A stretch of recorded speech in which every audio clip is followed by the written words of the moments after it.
Assalamualaikum warahmatullahi wabarakatuh. Selamat pagi, kami dari kelompok 2 akan mempresentasikan materi mengenai investasi asing. Sebelumnya, perkenalkan nama saya Alia Dwi Cahyani dengan nomor NPM 20.100.20.90 akan memaparkan materi mengenai investasi portofolio asing. Investasi portofolio adalah salah satu cara untuk berinvestasi di luar negeri. Bagi negara tujuan, keduanya merupakan sumber pasokan dana pinjaman atau loanable fund yang dimana itu sangat penting untuk meningkatkan kapasitas produktif suatu perekonomian. Dalam akuntansi nasional, investasi portofolio asing ini merupakan suatu komponen dari transaksi modal di neraca pembayaran. Neraca pembayaran mengukur jumlah uang yang keluar masuk dari sebuah negara selama periode tertentu, biasanya kuartalan atau 1 tahun. Secara umum, terdiri dari 2 transaksi berjalan, yaitu current account dan transaksi modal atau capital account. Contoh investasi portofolio asing adalah ketika investor Amerika Serikat membeli saham perusahaan di Bursa Efek Indonesia. Itu merupakan salah satu contoh investasi portofolio asing. Tujuan investasi sendiri adalah untuk mendapatkan pengembalian, baik berupa capital gain, dividen, ataupun kupon. Selanjutnya, faktor yang mempengaruhi investasi portofolio asing diantaranya 1. Prospek pertumbuhan ekonomi. Investor asing tentunya berusaha untuk mengambil keuntungan dari kemakmuran ekonomi di negara tujuan, dan mereka juga cenderung menarik investasi mereka selama periode ekonomi lemah seperti terjadinya resesi. Yang kedua yaitu resiko sovereign. Risiko yang tinggi mencerminkan tingginya peluang gagal bayar pemerintah untuk membayar kembali utangnya. Tentunya, untuk mengukur hal tersebut, investor asing biasanya menggunakan peringkat sovereign untuk memutuskan bobot serta alokasi investasi di beberapa negara, terutama di pasar obligasi. Yang ketiga yaitu suku bunga. Investor asing menyukai negara-negara yang memiliki suku bunga tinggi karena menawarkan pengembalian yang tinggi, terutama untuk instrumen pendapatan tetap. Yang keempat yaitu tarif pajak. Tingginya tarif pajak tentunya mengurangi pengembalian yang direalisasikan dari capital gain, dividen maupun bunga. Oleh karena itu, investor asing biasanya memilih untuk berinvestasi di negara di mana pajaknya rendah. Yang kelima yaitu nilai tukar. Pengertian nilai tukar mengekspos risiko translasi karena investasi asing melibatkan 2 mata uang yang berbeda, yaitu mata uang negara tujuan dan mata uang operasional. Nilai tukar juga terkadang menghasilkan keuntungan translasi dan di lain waktu juga memunculkan kerugian. Selain itu, nilai tukar yang terlalu fluktuatif juga meningkatkan ketidakpastian, mengurangi minat investor untuk berinvestasi. Yang selanjutnya yaitu mengenai keuntungan investasi portofolio asing, yaitu 1. Sebagai sumber pasokan dana pinjaman atau loanable fund. Misalnya, ketika investor asing membeli salah satu obligasi perusahaan, maka perusahaan tersebut dapat menggunakannya untuk mendanai ekspansi bisnis. Begitu juga dengan obligasi pemerintah. Pemerintah dapat menggunakannya untuk membiayai infrastruktur. Investasi asing ini semakin penting ketika tingkat tabungan, literasi keuangan, dan juga akses ke pasar modal di perekonomian domestik rendah. Itu menjadi suatu katalisator pertumbuhan ekonomi dan juga peningkatkan kapasitas produktif perekonomian. Yang selanjutnya, diversifikasi portofolio. Pasar modal tentunya memberi investor asing cara yang cukup sederhana untuk mendiversifikasi portofolio mereka di pasar internasional. Mereka tentunya dapat mengoptimalkan antara resiko dan juga pengembalian investasi. Yang selanjutnya yaitu keuntungan translasi nilai tukar. Investor berpotensi untuk mendapatkan keuntungan pergerakan nilai tukar.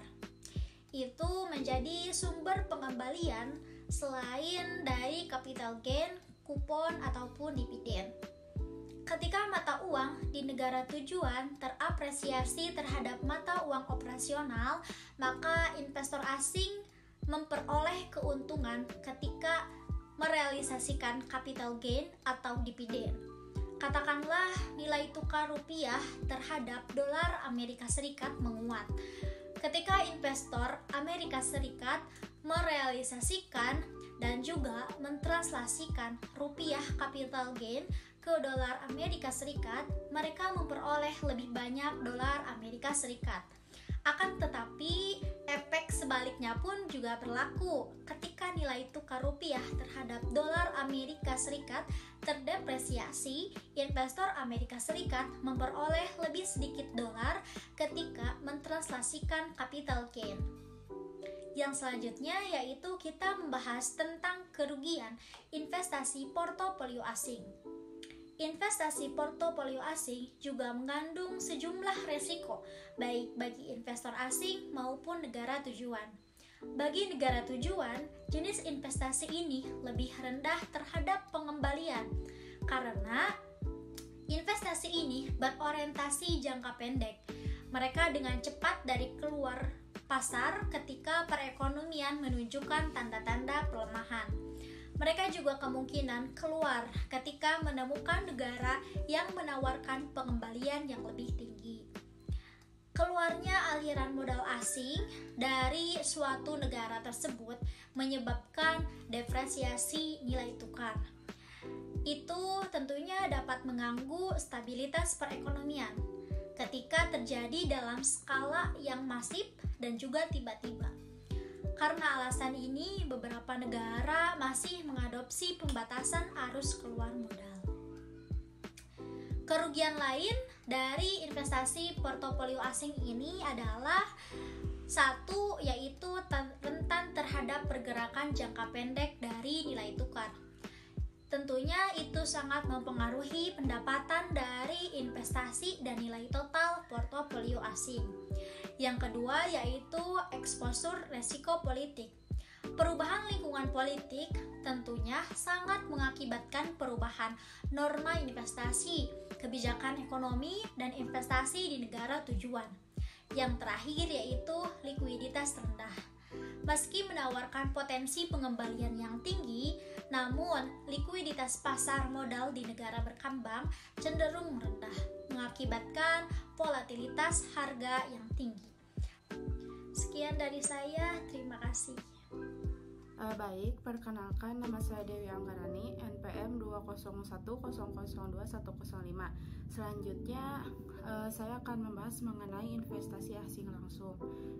Perkembangan investasi asing langsung di Indonesia pada dasarnya dilatar belakangi karena adanya permasalahan yang berkaitan dengan infrastruktur yang buruk, birokrasi yang tidak efisien, keterbatasan akses dana, regulasi tenaga kerja tidak kondusif, kebijakan yang tidak stabil, regulasi perpajakan tidak kondusif, serta kurang tenaga kerja tidak terdidik, inflasi, korupsi, regulasi uang asing, pemerintahan yang tidak stabil, pajak terlalu besar, etos kerja tenaga kerja buruk, kriminal, dan pencurian.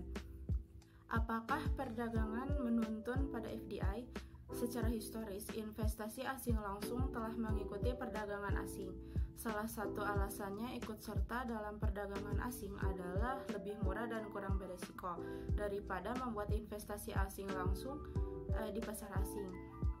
Juga manajemen dapat mengembangkan bisnisnya dalam kenaikan kecil daripada melalui jumlah investasi yang lebih besar dan ukuran pasar di mana fasilitas produksi asing diperlukan. Khususnya sebuah perusahaan akan menggunakan agen domestik untuk mengekspor. Karena bisnis ekspor meningkat, perusahaan akan membangun ekspor departemen dan mungkin menyewa perwakilan penjualan untuk tinggal di pasar luar negeri. Modal asing juga dapat membantu dalam industrialisasi, dalam membangun modal overhead ekonomi, dalam menciptakan kesempatan kerja yang lebih luas lagi. Modal asing tidak hanya membawa uang dan mesin, tetapi juga keterampilan teknik. Selanjutnya, modal asing dapat mendorong pengusaha setempat untuk bekerja sama dengan perusahaan asing. Sekian penyampaian materi dari saya. Terima kasih. Warahmatullahi wabarakatuh. Perkenalkan, saya Salsabila Nur Aini, NPM 201000298. Kelas C. Saya akan menjelaskan tentang teori investasi internasional. Teori investasi internasional. Teori investasi internasional kontemporer telah diperluas jauh dari teori klasik yang menyebutkan bahwa perbedaan dalam suku bunga untuk investasi dari besarnya risiko adalah alasan modal internasional bergerak dari satu negara ke negara lain. Untuk membuatnya terjadi harus ada persaingan sempurna. Tetapi seperti yang dikatakan Kindleberger, ekonom sekaligus penulis, di bawah persaingan yang sempurna, investasi asing langsung tidak akan terjadi dan tidak juga terjadi di dunia yang kondisinya kurang kompetitif. Bagian ini khususnya berfokus pada teori investasi asing langsung yang meliputi kepemilikan dan kontrol investasi internasional yang melibatkan aset fisik atau real seperti pabrik-pabrik dan fasilitas lainnya. Daripada teori-teori yang berkaitan dengan tipe lain dari investasi internasional seperti portofolio saham, obligasi, atau bentuk lain dari utang. Investasi asing langsung melibatkan pendirian produksi atau fasilitas lainnya di luar negeri. Entah melalui investasi lahan hijau, yaitu pendirian fasilitas baru dari dasar, atau akuisisi lintas negara, yaitu pembelian bisnis yang sudah ada di negara lain. Baik, materi yang selanjutnya yaitu teori keunggulan monopoli. Perkenalkan, nama saya Deden Diki Permana, nomor NPM saya 201002082. Nah, secara etimologi bahwa monopoli ini berasal dari bahasa Yunani, di mana terdapat dua kata yaitu monos dan ploin, di mana monos ini artinya sendirian dan ploin yang artinya penjual. Maka kita bisa menarik kesimpulan bahwa monopoli ini bisa diartikan yaitu suatu keadaan yang dimana hanya satu penjual yang bisa menawarkan atau supply barang atau jasa tertentu. Nah, seseorang yang monopoli atau melakukan monopoli ini bisa dikatakan sebagai price maker atau penentu harga. Itulah keunggulan dari teori monopoli ini. Nah, selain itu ada beberapa gitu. Suatu pasar bisa dikatakan pasar monopoli apabila yang pertama seorang penjual menguasai pangsa pasar gitu. Yang selanjutnya yaitu produk penjual merupakan produk yang unik, sehingga kita harus mencari nih produk-produk yang benar dibutuhkan oleh masyarakat, dan produk ini sangat unik dan berbeda dari perusahaan-perusahaan atau produk-produk yang lainnya gitu. Dan yang ketiga yaitu terdapat entry barrier yang sangat tebal bagi perusahaan lain sehingga perusahaan lain itu tidak bisa masuk di pasar yang bersangkutan gitu. Nah, keunggulan selanjutnya yaitu perusahaan tidak perlu melakukan banyak promosi karena berapapun harganya masyarakat akan tetap setia. Nah, jadi di sini kita harus berpikir keras, apa sih produk-produk apa atau jasa-jasa apa yang benar-benar emang dibutuhkan oleh masyarakat, seperti makanan, seperti jasa pengiriman kan itu sangat dibutuhkan gitu sama masyarakat. Jadi berapapun harganya pasti masyarakat akan membelinya gitu atau membutuhkannya. Nah, yang kedua yaitu peluang kompetisi yang kecil, di mana kita udah tahu ya, pengertian dari monopoli ini adalah hanya seorang penjual yang bisa menawarkan atau mensuplai barang atau jasa. Jadi emang sedikit itu kompetisinya gitu. Nah, yang ketiga adalah meningkatkan kreativitas dari perusahaan tersebut, sehingga perusahaan tersebut juga akan melakukan inovasi dan mengembangkan ide-ide baru untuk membuat konsumennya tetap setia. Yang keempat adalah dalam monopoli by nature, perusahaan tidak akan bisa mencapai skala ekonomi atau ekonomi skala. Produk pun bisa menjadi lebih efisien. Dan yang kelima yaitu monopoli by license, yaitu membuat pemilik hak paten tersebut menjadi bisa lebih leluasa dalam mengembangkan produknya ke arah yang lebih baik dan bagus lagi, karena perusahaan lain tidak bisa melakukan atau mengusik hak cipta yang dimiliki oleh kita. Jadi keunggulan selanjutnya itu kita mendapatkan hak paten gitu. Jadi semua perusahaan tidak bisa mengusik produk kita gitu. Nah, selain bagi kita, keuntungan bagi kita, teori monopoli ini dirasakan oleh pemerintah. Karena kenapa? Pemerintah bisa ikut mengendalikan harga produk di pasaran. Nah, mungkin itu yang bisa saya sampaikan. Terima kasih banyak. Wassalamualaikum warahmatullahi wabarakatuh.